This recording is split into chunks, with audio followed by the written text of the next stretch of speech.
Fox News confirms that FBI official Andrew McCabe asked DOJ officials today not to fire him before his retirement takes effect on Sunday. A pink slip could cost him his pension benefits. McCabe oversaw the FBI investigation into Hillary's email scandal, but the former deputy director announced his resignation in January to avoid a likely demotion. The FBI reportedly recommended firing McCabe after word leaked that the DOJ's Inspector General concluded that McCabe misled investigators. So let's discuss this and other developments with former FBI National Spokesperson John Iannarelli and Saul Weisenberg, who is Deputy Independent Counsel under Ken Starr. All right, Saul, let's start with you on this. So McCabe has all this junk in his past. His wife, getting the, help from Hillary's friend and not revealing it, of course. And then, of course, everybody's concerned about the way he handled the email investigation. And now he's set to retire on Sunday. Is it a little late to be talking about firing him? I mean, if they were going to fire him, why wait until like Thursday or Friday right before he retires? That just seems bizarre to me.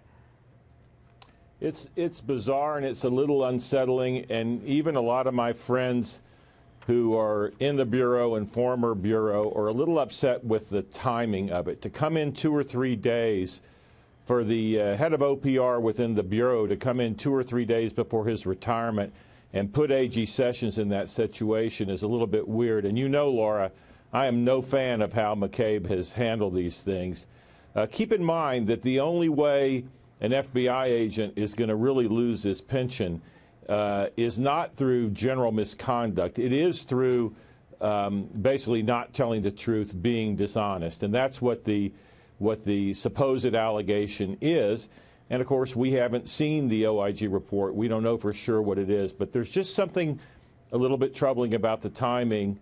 And the person who heads up OPR within the FBI is not a Office very of Professional popular person.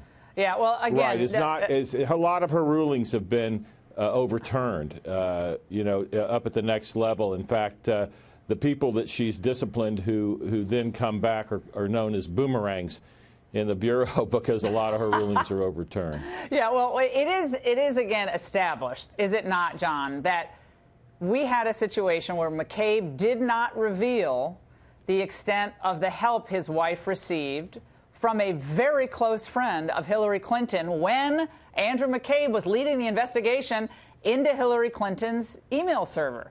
Of course, Terry McAuliffe, a connected PAC, giving that several $100,000 to his wife's failed bid for the state legislature.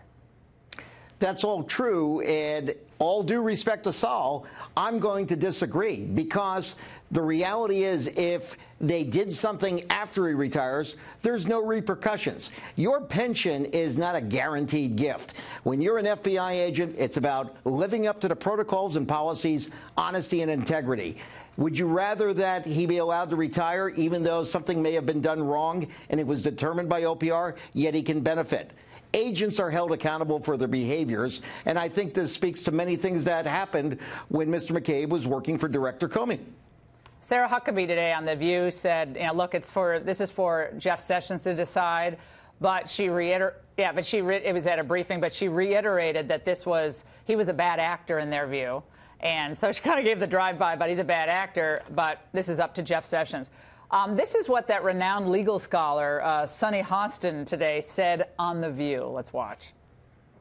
We've seen this war on our intelligence community, this war on the FBI. I mean, this man is a career agent. I don't know what he did or did not do, but I am troubled with this constant attack on our intelligence community, because that is the stuff that dictators are made of. This is stuff that dictators are made of, because the intelligence community never gets anything wrong, Saul. They never make a mistake and never get anything wrong. Okay, 9/11.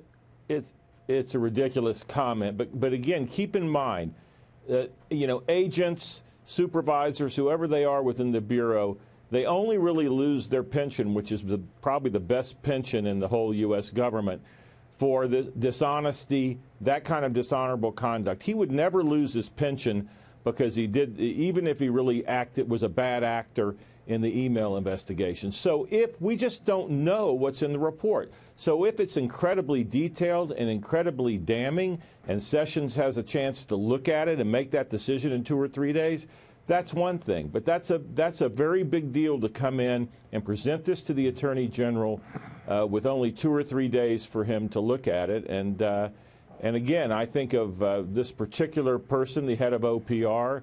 She didn't do the investigation. She just took the OIG's report. And so I'm troubled by the timing of it. That's just the way it is. But Sessions may have gotten a sneak preview, right, John, of what's in that IG report. I mean, he already knows basically what's in it. And so if it comes out, it's really bad on McCabe, then he sits on, woo, I have a pension, great. That also looks odd. It does. And Saul's right. The reality is in the FBI, there's many things that can be forgiven yet punished, but lack of candor, not telling the truth, is unforgivable. Agents and support employees will be terminated for that type of thing to happen, and there are no exceptions. I think this is a good message when there has been leadership problems at times in the FBI that no one can escape their responsibilities to their job. Yeah, and if investigations look like they're at their very core politicized, talk about undermining the confidence of the FBI and the intel community. It's supposed to be calling balls and strikes without concern for politics, and that was my concern from the beginning. Yeah, really quick. Look, just don't forget that if he really misled a federal investigation, there's a potential for a criminal referral there. So, and then still getting the pension. It's not like there won't be any. It's not like there won't be any more options. Yeah, we got you. All right, guys, fantastic segment.